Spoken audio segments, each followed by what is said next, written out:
Alright, hello everyone. I hope you guys are doing good. And today I'll be discussing the solutions to Codeforce's Global Round 17. This round was held yesterday. And let's start by talking about the difficulty. So I personally did not really love this round. Problem A had a very unnecessary corner case. Problem B was the only problem which was really apt for its position. Problem C was also a bit weird, but it was alright. But problem D was just a nightmare. It was really a nightmare for me. So yeah, I did not really love this round. So I won't really comment on the difficulty this time. And I will be discussing the first 4 problems. So yeah, let's start with the first problem. So here we have an n cross m grid. And there is a special cell x comma y in the grid. We don't know what that cell is. But what we can do is we can ask queries. And in a query, we can give k cells to the computer of the form x1, y1 up till xk, yk. And then in response, the computer will give us k values, where the k values will be b1, b2 up till bk, where b of I is the Manhattan distance from the ith point in the input to the hidden cell x comma y. Right, so we know what b1 corresponds to, what b2 corresponds to. b1 corresponds to the Manhattan distance from x1 comma y1 to x comma y. Similarly, b2 corresponds to the Manhattan distance from x2 comma y to x comma y. And what I want to do is I want to find the minimum value of k, such that after I do give k values to my computer, I will surely be able to determine what the special point x comma y is. Right, so they have asked me what is the smallest k for which it is possible to always guess the hidden cell correctly, no matter what cell the computer chooses. Okay, so that's the problem. So let's try to make some observations here.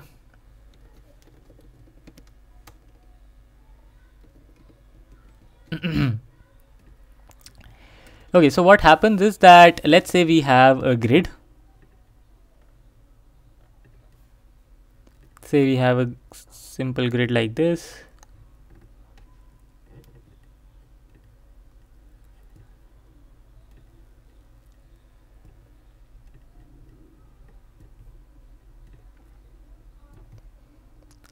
And let's say this is the special cell that our computer has chosen.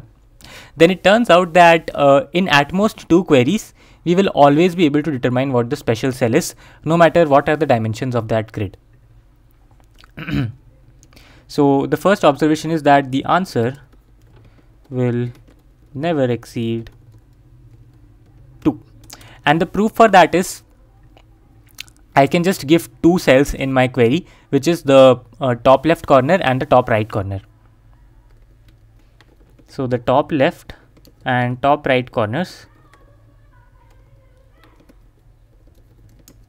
are always enough.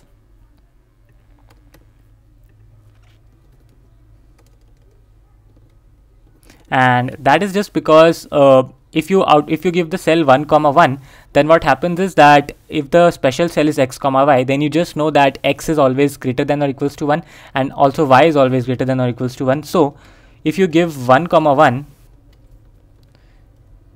as a query, then what will happen is that in return you will get the Manhattan distance from x comma y to 1 comma 1, which is modulo of x minus 1 plus modulo of y minus 1. But you know that both x and y, let's say that the coordinates of this point are x and y. So the coordinates of this point are x comma y. Right. So then what happens is that if you give 1 comma 1, what you will get is you will get mod of x minus 1, which is just x minus 1 plus mod of y minus 1. So this is what you will get. Let's say the result of your query is k1. So now you have one equation. But what if you output 1 comma m? If you output 1 comma m, again x minus 1 is going to open as x minus 1 only. But now you have modulo of y minus m, and you know that y is always less than or equals to m. So modulo of y minus m will be nothing but m minus y, and that will be equals to k2. So now you have 2 equations in x and y, and there are just 2 variables, so you can just solve these 2 equations to get the answer. So that just proves that you need at most 2 numbers in the query to get to the final special cell. Now now the only other thing to consider here is that if there is only one row, or if there is only one column, then obviously if there is only one row, you already know what the value of row is, so one variable from here will be eliminated. Simply if similarly, if you know if there is only one column, then you already know the value of y, so another variable is eliminated. And so if either x or y is 1, then your answer is going to be 1. But a very sneaky corner case here is that if both x and y are 1, then you really don't need to have any queries, right? Then you know that the answer is always 1, 1. So for that, you need to make a special case that if both x and y, if both n and m are 1, then the answer is going to be 0. Otherwise, if either of n or m is 1, then the answer will be 1. Otherwise, the answer will be 2. So let's just have a look at the code. The code is really simple. So answer is 2, but if the minimum of n comma m is 1, then the answer is 1. But if both n and m are 1, then the answer is 0, and then you are simply outputting the answer. So yeah, that's problem A. I won't say that it is apt to put such a problem as problem A, because there were a lot of wrong answer verdicts here due to this sneaky corner case. But yeah, it is what it is. Let's now move on to the second problem, problem B. So first of all, they have defined what a palindrome is, but I won't be paying much attention to that. We all know what a palindrome is. And now an array is called a calendrome if the following condition holds. So it's possible to select some integer x and delete some or all of its occurrences, and the remaining array is a palindrome. Right? So what you are allowed to do here is that you have to select exactly one integer x and remove either some or none or all of its occurrences. It's up to you how many occurrences that you remove. But at the end of the day, after you remove the required number of occurrences, the resulting array has to be a palindrome. So you can see in this example of 3, 1, 2, 3, 1, if I choose x equals to 3 and remove both of its occurrences, then I will be left with 1, 2, 1, which is a palindrome. So this array is a calendrome. I hope the problem is clear to everyone. So now finally I have been given with an array A, and I have to determine whether it is a calendrome or not. Okay. Now the main observation in this problem here is that we have to choose exactly one integer, right? So we don't know how many occurrences we have to remove of that number, but we surely know that there has to be exactly one number that we can remove. So that's interesting. Let's try to build upon that observation to get to the solution. Okay. So the main observation here is that we can remove any number of occurrences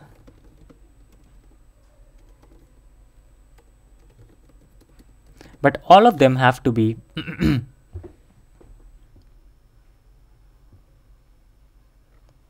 but all of them have to be of the same number, right?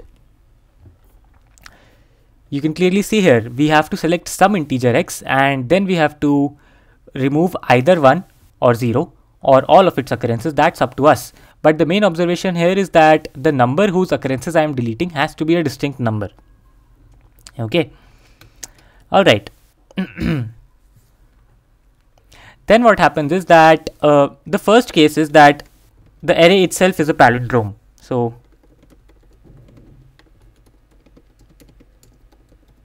if the array itself is a palindrome, then the answer will always be yes, and I can just break out. So from now on, I will consider that the array is not a palindrome, right? Okay. So now I know that for sure the array is not a palindrome. Now herein, since the array is not a palindrome, there will be one index I such that s of I is not equals to s of n minus I plus 1, right? Obviously, because it is not a palindrome, and the condition for being a palindrome is that for all i's, the condition that s of I is equals to s of n minus I plus 1 has to hold. So now there exists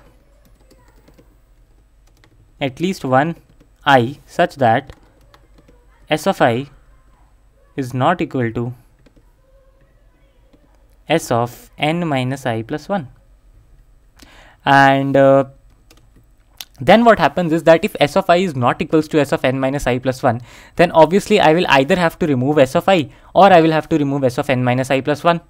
But then again, if we look at this first observation, we can remove exactly one distinct element. So now I know that that one distinct element has to be either s of I or s of n minus I plus 1. And then what I can do is I can separately check for removing s of I and s of n minus I plus 1. And here I am assuming that I is the first such index.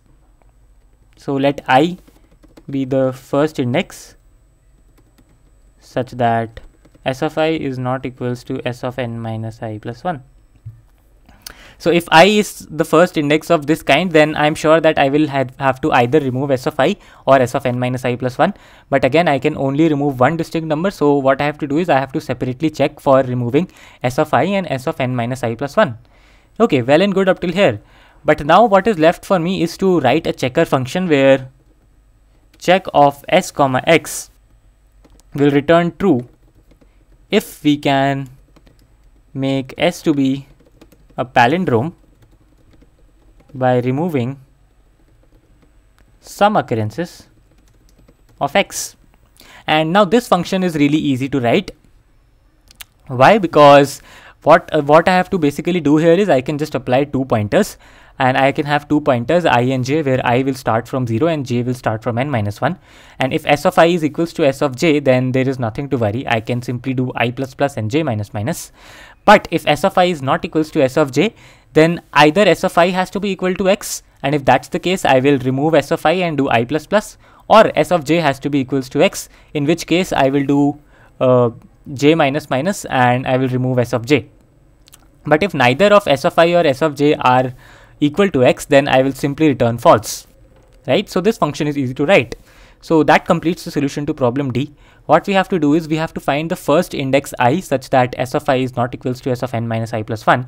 Then we can separately call check of s comma s of I and check of s comma n minus I plus 1, s comma s of n minus I plus 1, because for sure either s of I or s of n minus I plus 1 have to be the values, have to be the numbers which have to be removed, and I can remove just one distinct number. And this checker function is really easy to write. So let's just have a look at the code for better clarity. Okay, so here what I'm doing is this index stores the it is initially minus 1, and it will store the first index where s of I is not equals to s of n minus I plus 1. Right, so if that's the case, I'm just breaking out of the loop. Finally, if index is equals to minus 1, then I know that this array is already a palindrome, so I will simply output yes. Otherwise, what I do is I create this vector, and this is storing all the elements from s of I dx to s of n minus I dx plus 1. And then I'm calling the solve function on this vector, and in the first call, the element that has to be removed is a of I dx, and in the second call, the element that has to be removed is a of n minus I dx plus 1. And if either of them are true, then the answer will be yes. Otherwise, the answer is going to be no. And if we have a look at this solve function, again it is really easy. It's just 2 pointers. So I have 2 pointers I and j. So if a of I is equals to a of j, then I can just increment I and decrement j. Otherwise, one of them has to be equals to rem, which is the element which has to be removed. And if none of them is equals to rem, I am returning false. Otherwise, I am accordingly moving the pointers either forward or backward. Right, so this completes the solution for problem B. This was the only problem which I found to be truly apt for its position in the problem set, right? So yeah, that's problem B. Let's move on to the next problem. Problem C. Okay, let's see what we have here. So Keshi is throwing a party and he wants everyone in the party to be happy. And Keshi has n friends and the ith friend has I dollars. So essentially what I have is I have a permutation of length n, and it is an identity permutation. So the ith friend has I dollars. And what I have to do is, out of that identity permutation from 1 to n, if I invite the ith friend to the party, then that friend will be happy if and only if at most ai people in the party are strictly richer than him, and at most bi people in the party are strictly poorer than him.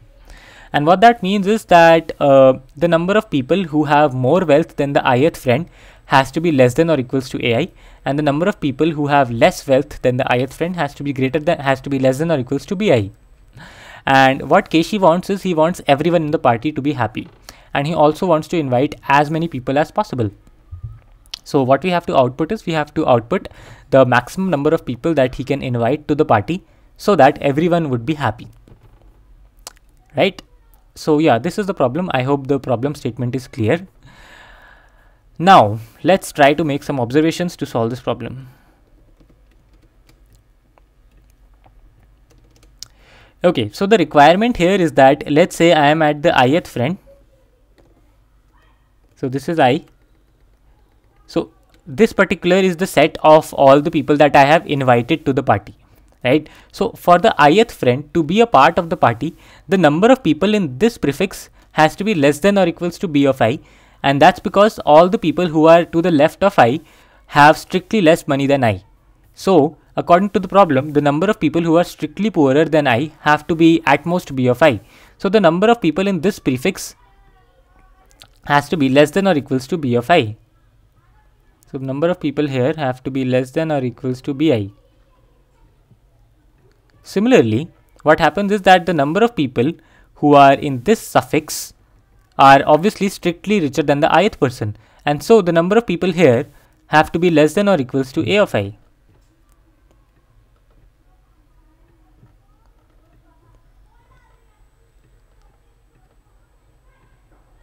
Right? So this is the condition for the ith friend to be a part of the party.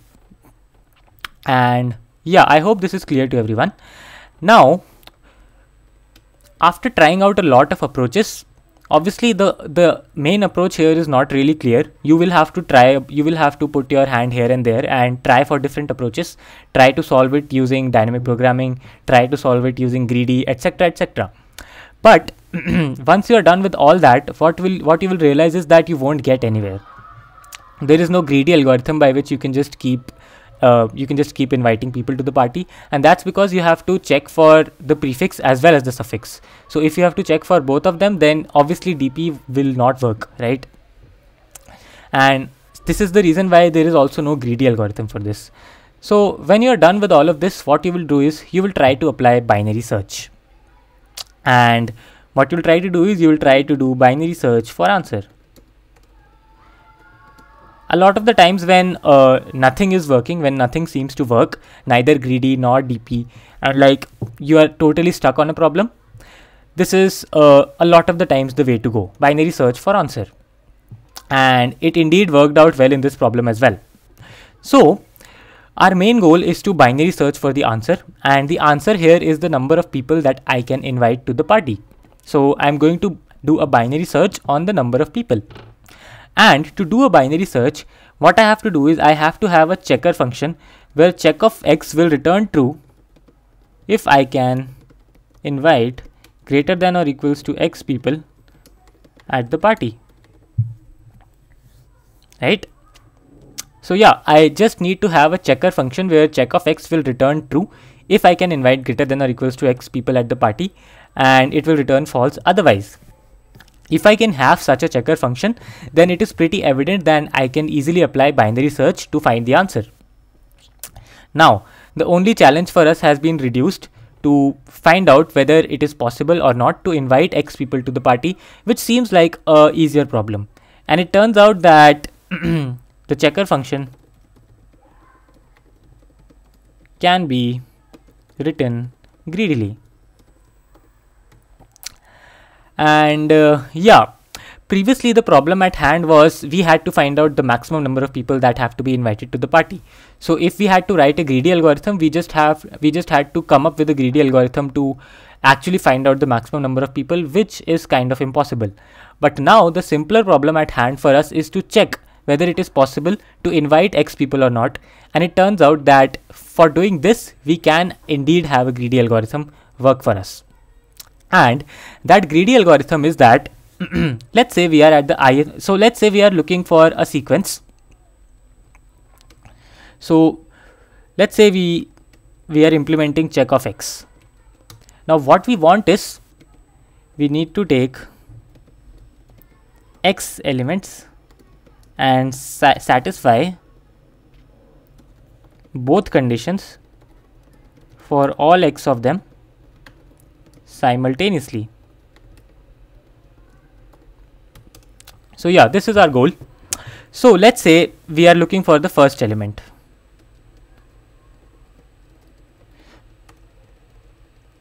So let's say we are looking at the first element. So what happens is that we have two conditions, and those are that the number of people to the left have to be less than or equals to bi, and the number of people to the right have to be less than or equals to ai. So if I'm taking the first element, then the number of people to the left is 0, and 0 has to be less than or equals to b1. And also, if I take that element, then the number of people remaining to the right are going to be x minus 1, since I am taking that number, and this is the first number I am taking. So then x minus 1 has to be less than or equals to a1, right? And the second condition that I have to satisfy is that, so for the second person, now I already have one person to the left, so then it happens that the first condition reduces to 1 has to be less than or equals to b1. And if I will take that element, then to the right I will have x minus 2 more people to take. So then x minus 2 has to be less than or equals to a2, right? Similarly, for the third person, the only condition to be satisfied is that 2 has to be less than or equals to b2. I'm sorry, this should be b2. 2 has to be less than or equals to b3, and x minus 2. So if I have 3 elements, then to the right I will be left with x minus 3 elements. So x minus 3 to be less than or equals to a3. And so on and so forth, I can continue, right? So these are the conditions that I will have to satisfy. And obviously it turns out that I can just greedily pick elements, right? If I find the first element which satisfies this condition, there is nothing stopping me from picking that element. Now I have to look for the second element. And once I find a second element which is satisfying these two conditions, then there is nothing stopping me from picking that element. So I can just greedily pick elements like this which satisfy these conditions, and towards the end I have to check whether I was able to pick greater than or equals to x elements or not. And if I can pick greater than or equals to x elements, then the answer is surely going to be yes. Otherwise it's going to be no. So this is a greedy way in which I can write this check of x function. And once I have written check of x, I can easily do a binary search, and that will become more clear once we have a look at the code. So let's have a look at the code. Okay, so let's see what's happening here. I am doing a binary search where L is equals to 1 and R is equals to n plus 1. And the invariant that I am maintaining here is that it is always possible to select L people and make them happy, and it is never possible to do that for R. And that is why I have initialized L with 1 and R with n plus 1, because I can just select any person, and I know that AI and BI are greater than or equals to 0, so I am sure that I can select any person and he will be happy in itself. So L is equals to 1 is always good, and since there are n people, R is equals to n plus 1 will always be bad. So now the only job left is to maintain that invariant, and that I can do using binary search. So I apply the standard invariant binary search, and then I implement this checker function. Initially my OK variable is false and my taken variable is 0. Then what happens is that if I have to take the ith element, then b of I has to be greater than or equals to taken, which can be seen here. So b of I are the number of elements. The taken denotes the number of elements in this prefix, and these elements have to be less than or equals to bi. That is why b of I is greater than or equals to taken. And now once I take this ith element, the number of elements that I take will be taken plus 1, and so the remaining elements have to be mid minus taken plus 1, so it will be mid minus taken minus 1, and so a of I has to be greater than or equals to mid minus taken minus 1. And if that is the case, I can just simply take the ith element and increment my taken variable. And finally, if my taken is greater than or equals to mid, then my OK is going to be true. And if OK is true, I will do L is equals to mid to maintain this invariant. Otherwise, I will do R is equals to mid to maintain the invariant. And finally, since L is always good, then L will store the maximum possible value, which is good. So I will output L. Right, so that concludes the solution to problem C. I hope you were able to understand this problem. So this is a binary search for answer standard problem, which is quite frequent in CP contests. So it is kind of helpful to understand this problem, right? So that's it for problem C. Let's move on to the next problem now, problem D. And let's see what this problem asks. Once again, this problem was really difficult for me to understand. Like, even after having a look at the editorial, it took me full 2.5 hours to actually understand what they're trying to do here. So yeah, this is like a nightmarish problem for me, but let's try to understand what this problem is saying. So what we have is a non-empty array B of length m is called good if there exists m integer sequences which satisfy the following properties. So the ith sequence has to consist of bi consecutive integers. So that's the first property, and the second property that a good array has to satisfy is that the sum of all the sequences, the sum of all the m sequences has to be equals to 0. Right? So what they're trying to say is that an array is good if I have an array a1, a2 up till an, then there have to exist n sequences such that the length of the first sequence is a1, the length of the second sequence is a2, so on and so forth, and all of these sequences are sequences of consecutive letters, of consecutive integers. So I should have n sequences where the first sequence is a sequence of consecutive integers starting from an arbitrary number but of length a1. The second sequence is a sequence of consecutive integers starting from an arbitrary number of length a2, and so on and so forth. And also the sum of all of these sequences has to be equal to 0. And if that condition is satisfied, then the array is called good. Like, there exists such collection of n sequences such that they satisfy the first property and their sum is also 0. In that case, that particular array is good. And I have been provided with an array of size n, and there will be 2 raised to the power n minus 1 non-empty subsequences in that array, and I have to find out the total number of good subsequences modulo 10 raised to the power 9 plus 7. I hope you guys were able to understand what a good subsequence is. What's happening there is that a subsequence is good if if there exists a collection of k sequences where k is the size of the subsequence, where the length of the first sequence is the first element of the subsequence, the length of the second sequence is the second element of the subsequence, so on and so forth, and the and all of these sequences consist of consecutive integers. Okay, so that's enough explanation. I hope you were able to understand what the problem is trying to ask. Okay, so let's begin with this solution. I would request you to kindly stick with me because the solution might be a bit tedious and it might involve a lot of math. So that's one thing. So yeah, let's see what's going on here. So let's say I have a subsequence of size k, c1, c2, c3 up till ck, right? Now what I want is I want to have a sequence corresponding to every number in my subsequence, and the length of the first sequence is equal to c1, the length of the second sequence is equals to c2, and all of them are contiguous sequences. But what I am free to choose is I am free to choose the starting point of the sequences, right? So I have my given array.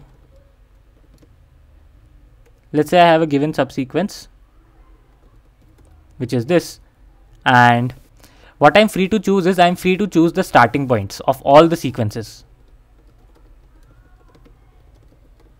So let's say I choose the starting points like this: x1, x2, x3 up till xk. Cool. So this is done. Then what happens is that if I define these values x1, xk, then everything is fixed, right? I have my entire sequences fixed because the first sequence starts with x1, is of size c1, and it is of consecutive integers. Similarly for all the sequences. So every sequence is completely defined now. So I can easily compute the sum of the ith sequence because every sequence is just an arithmetic progression with a common difference of 1. So sum of ith sequence is equals to xi plus 1 plus xi plus 2 up till xi plus k, and this is nothing but, as you can clearly see here, xi is coming k times, and then I have a sum from 1 to k. So this is going to be xi times k plus the sum of numbers from 1 to k, which is again a well-known formula, which is k into, okay, this should be k minus 1. Yeah, so this should be k into k minus 1 upon 2. Right. Okay. So yeah, now I know that the sum of the ith sequence is this, and what I want is, I want the sum of all the sequence to be 0. So requirement is sum of, so let's say that this term is equals to si. So I want the summation of si to be equal to 0, right? And what that means is that this entire summation of xi times ki plus ki into ki minus 1 upon 2 is equal to 0. And now what that means is that summation of xi ki has to be equals to minus of summation of ki times ki minus 1 upon 2. Right. So yeah, this is my final requirement. The entire problem asks me to satisfy this requirement for any subsequence, and if a subsequence satisfies this requirement, then that is going to be good, and I need to find out the count of the number of subsequences which satisfy this property. That is, for that subsequence there exists this solution of x1 x2 up till xk, which I have to decide. That's on me, but there has to exist these values x1 x2 xk such that the summation of xi ki is equals to the negative of summation of ki into ki minus 1 upon 2. Right. Okay, then what's happening here is that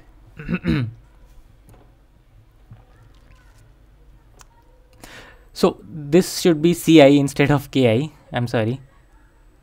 So yeah, this should be ci, because obviously the value ki is just equals to ci. Ki is the number of terms, and the number of terms in the sequence is just ci. Okay, let's replace everything by c.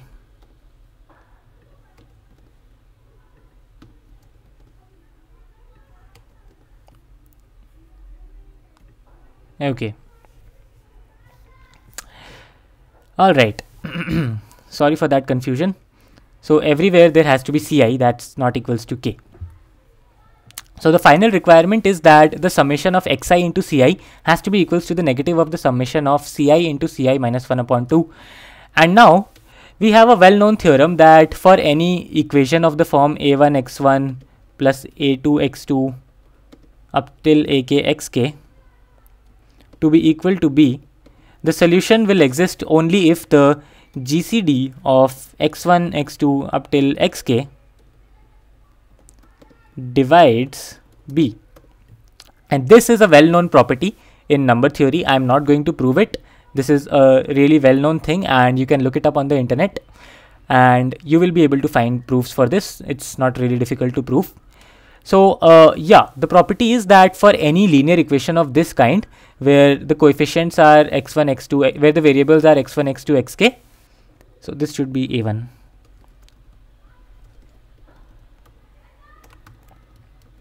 Yeah, so for any linear equation where the coefficients are a1 a2 ak and the RHS is b, for a valid solution x1 x2 xk to exist, the GCD of a1 a2 up till ak should always divide b. That is a well-known property, and if it is a property which is sufficient as well as necessary. So all I have to prove here is that, let's say this is equation 1. So to satisfy equation 1, The only thing that that has to exist is that GCD of C1, C2, C3 up till Ck should divide minus of sum of, so let's say that minus of sum of Ci into Ci minus 1 upon 2 is equals to S. So this should divide S, right? This is the only requirement that we have left with us. So the GCD of C1, C2, C3 up till Ck should divide S. Okay. All right. So let's look at the first case now, case 1. So case 1 is when, so I'm assuming that I have a subsequence which I'm considering right now, which is C1 up till Ck, and I have to determine whether it is good or not. So the case 1 is that, let's say this GCD is equals to G. So the case 1 is that G is odd. So if G is odd, then obviously at least one of the numbers from C1 to Ck has to be odd, right? That is the only condition where G will be odd. And it turns out that if G is odd, then it is always the case, it is always true that G divides S. And let's try to prove it. And in the proof, I will again consider two cases. So case 1. So for a particular value of C1, Ci, let's say that Ci is even. So if Ci is even, then, so let's first consider the case when Ci is odd. So now if Ci is odd, then I will just show that the GCD of C1, C2 up till Ck always divides Ci into Ci minus 1 upon 2 for all I. And if it is dividing it for all I, then it is also dividing their sum. So then it will automatically be proved that it is divisible, that G is divisible by S. That S is divisible by G. Alright. Then what happens is that first case is that Ci is odd. So I need to prove that G divides Ci into Ci minus 1 upon 2. And to prove that, to show that is really easy, because I know that Ci is odd and G is also odd. So what that means is Ci minus 1 is even, right? If Ci is odd, then Ci minus 1 has to be even. So Ci minus 1 upon 2 will be an integer k, right? So then what I am left with is Ci into Ci minus 1 upon 2 is Ci into k. And I know that G is the GCD of C1, C2 up till Ck. And if G divides Ci, then G will obviously divide Ci into k. So this is proved. The second case is when Ci is even. Now if Ci is even, then I need to again prove that G divides this value. And now what happens is that I know that G divides Ci and Ci is even, but G is odd, right? So now I know G is odd, Ci is even, and G divides Ci. So obviously G is going to divide Ci by 2 as well, simply because G is an odd number and Ci is an even number. And if Ci is even, then I know that Ci can be written as 2 into some number d, for example, right? So I know that Ci is equals to 2 into d, and I also know that Ci is a multiple of G. So it can also be written as, so let's say this is d1, so it can also be written as G times d2, right? And now I know that G is an odd number, so what that means is d2 is an even number. So again, G into d2 can be written as G into 2 into d3, right? So then what happens is Ci is equals to G into 2 into d3, and then Ci by 2 is nothing but G into d3. So then it is proved that Ci by 2 is divisible by G, and so Ci by 2 into Ci minus 1 will also be divisible by G. So then again it is proved. Okay, So now I have proved that if the GCD is odd, then it is always true that the GCD of C1, C2 up till Ck divides S. Okay, so this case is done. And now let's come to the more complicated case, which is case 2, that G is even. And G is even implies that all the elements C1 up till Ck are even, because if any one of them is odd, then the GCD itself becomes odd. Okay, now I am done with this. Let's try to think about what happens when all the numbers are even. So if G is even, let's try to have a value L. Let's say that L is the highest power of 2 which divides G. So let's say L is the highest power of 2 which divides G. Okay, so if this is the argument, what I am claiming is that G upon 2 raised to the power L always divides S. And let's see how we can prove this claim. So again, it is a pretty similar situation to what we had here. This entire situation that we had here is pretty similar to this one, and that's because and all that is happening only because here what we had was, we had a number G which was odd, and we knew that G divides Ci, but we also had to prove that G divides Ci into Ci minus 1 upon 2. And here what is happening is that since L is the highest power of 2 which divides G, if I divide G by 2 raised to the power L, then what will be left is an odd number. So G upon 2 raised to the power L is an odd number. So again, here I have an exactly similar situation where I have an odd number which is divisible by Ci. So I have to prove that that odd number is also divisible by Ci into Ci minus 1 upon 2, and it is proved exactly in the same way. So now I know that Gi upon 2 raised to the power L always divides S, but what I wanted was, I wanted G to divide S, not G upon 2 raised to the power L. Now what I know is that S is equals to some number K1 times G upon 2 raised to the power L, where G upon 2 raised to the power L is an odd number, that I know. Okay. But what I need is for S to be a multiple of G, and what I need is S to be some number K2 times G. That is what I need, right? So then for this to hold, I can just equate both of these equations, and then what I will get is K1 times G upon 2 raised to the power L should be equal to K2 times G, right?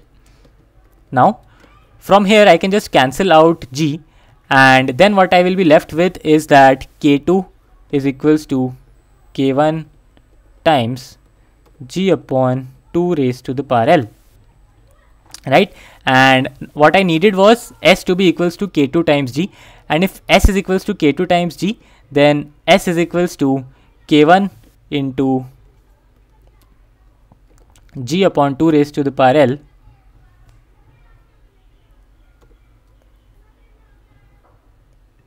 wait a minute. So what I can do from here is I can simply cancel out G, so this G won't be here, yeah. Then what I'll be left with is this, K2 is equals to K1 upon 2 raised to the power L. And so to satisfy the condition that S is equals to K2 times G, what I will have is S is equals to K1 upon 2 raised to the power L times G, right? And for that to happen, the only requirement is that S should also be divisible by 2 raised to the power L, right? For this to satisfy this equation, S should be divisible by 2 raised to the power L. I hope you are able to understand what's happening here. Let me reiterate what is going on. So firstly, using the above argument, I can surely say that S is divisible by G upon 2 raised to the power L. So I can write S to be K1 times G upon 2 raised to the power L. But what I need is S to be divisible by G. So then I need to write S in the form S is equals to K2 times G. So I can easily equate these two, and what I will get is K1 times G upon 2 raised to the power L is equals to K2 times G. And from here I can simply cancel out G and I can write K2 is equals to K1 upon 2 raised to the power L. And if I substitute the value of K2 in the second equation, what I will get is S is equals to K1 upon 2 raised to the power L into G. And this is well and good. This is all well and good. But to satisfy this condition, what I need is I need S to be divisible by 2 raised to the power L as well. I hope I am making some kind of sense here. Okay, so now I have proved that the only thing that I need to satisfy is that S has to be divisible by 2 raised to the power L. And if that is not clear, I will just go about it once more so that everything is crystal clear, because this is an observation which took me some time to understand. Right? So I know that S is surely divisible by K1 times G upon 2 raised to the power L.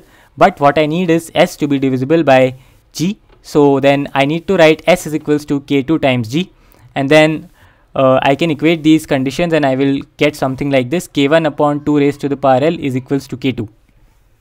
And for that to be satisfied, for this condition to be satisfied, what happens is that again, instead of writing this, I can do something like this. Now I know that K2 is equals to K1 upon 2 raised to the power L. So K1 is equals to K2 into, that will make it more clear. K1 is equals to K2 into 2 raised to the power L. And now I can replace this in the first equation. So then what I will get is S is equals to K1, which is K2 times 2 raised to the power L multiplied by G upon 2 raised to the power L. Now this G upon 2 raised to the power L is an integer and I can just forget about it. But what is left here is that S is equals to K2 times some integer times 2 raised to the power L. So S has to be divisible by 2 raised to the power L. So yeah, I hope this made it more clear. So this proves that for the GCD to be divisible by S, the only condition that has to be satisfied is that S should be divisible by 2 raised to the power L, where L is the highest power of 2, which is divisible by the GCD. Okay, great. Alright, so now I have greatly reduced my condition. The first condition is that if GCD is odd. If GCD is odd, then my answer is always going to be yes. But if the GCD is even, now I have to satisfy the condition that the value S, which is equals to summation of Ci into Ci minus 1 upon 2, has to be divisible by 2 raised to the power L. Okay. So now let's move forward. So what I'll do is, I have some numbers and I know that the value of their GCD, the maximum power of 2, which is a factor of their GCD, is equal to L. So now I know L is the max power of 2 in G, which is equal to their GCD. And so every number Ci will have at least 2 raised to the power L as its factor, right? Because that's the only way the GCD will have 2 raised to the power L. If the GCD is having 2 raised to the power L, then every number has to have at least 2 raised to the power L, right? So there will be some numbers which will have exactly 2 raised to the power L, and there will be some numbers which will have greater than 2 raised to the power L, right? So let's say there are X numbers for which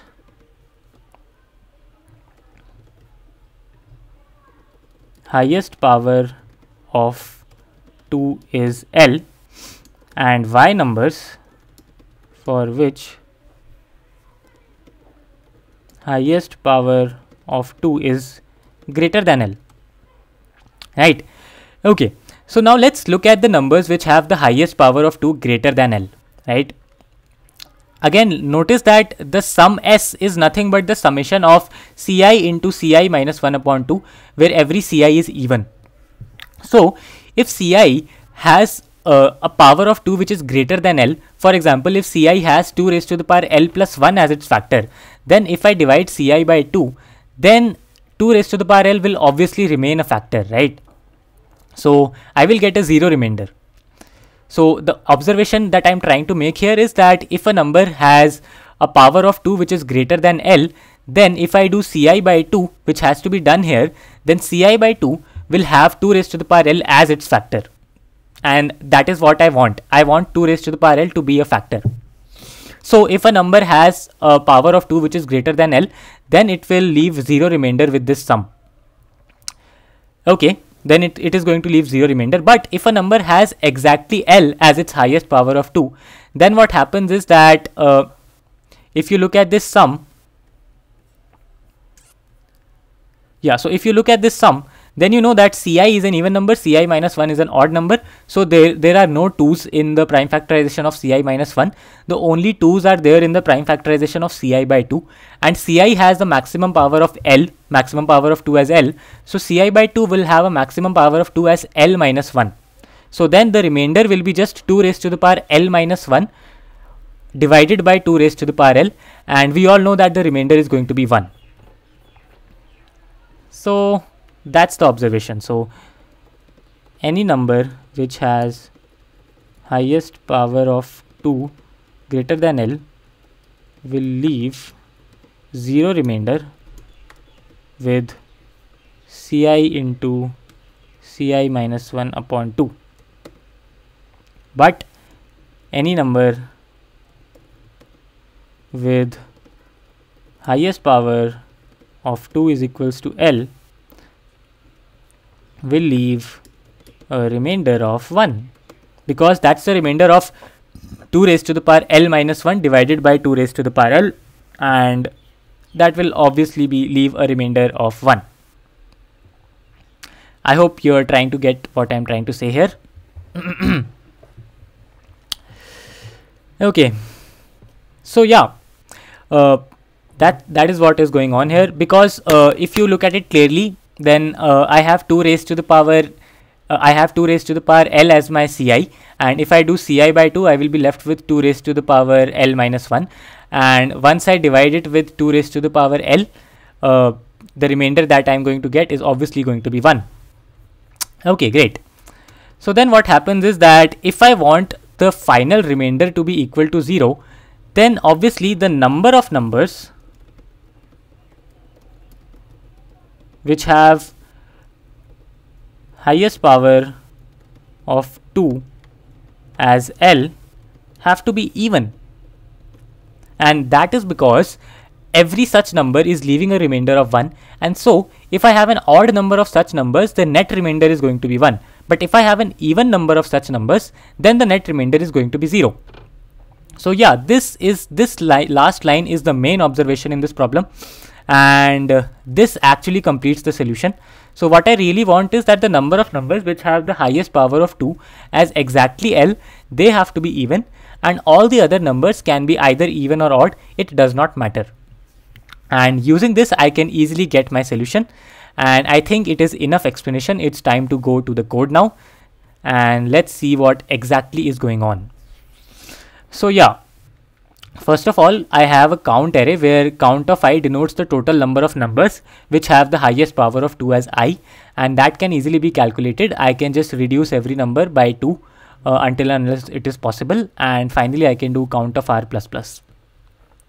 The first thing is that if I have at least one odd number, then the sequence is going to be good, and the total number of ways for that is 2 raised to the power n, which is the total number of subsequences, minus those subsequences which are being formed only using even numbers, and count of 0 is the count of odd numbers, so n minus count of 0 is the count of even numbers, and so the total number of subsequences which have at least one odd numbers is 2 raised to the power n minus 2 raised to the power number of odd numbers.